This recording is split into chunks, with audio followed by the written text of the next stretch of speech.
Volcano of fire triggers new exodus just months after killing hundreds. Guatemala City, disaster coordination authorities have asked 10 communities in Guatemala to evacuate and go to safe areas after an increased eruption of the volcano of fire. The 10 communities have at least 2,000 residents, but each community will decide if they evacuate or not.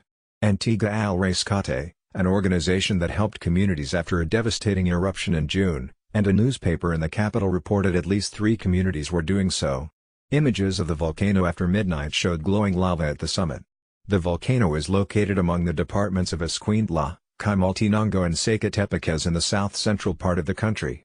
David de Leon, spokesman for the National Coordinator for Disaster Reduction, told the Associated Press that at least 8 communities should leave.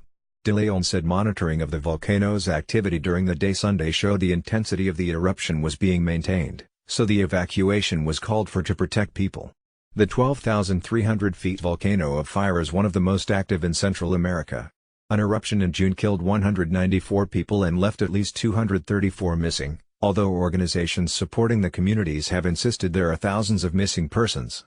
It spewed more ash and lava in October, prompting warnings for the nearby communities.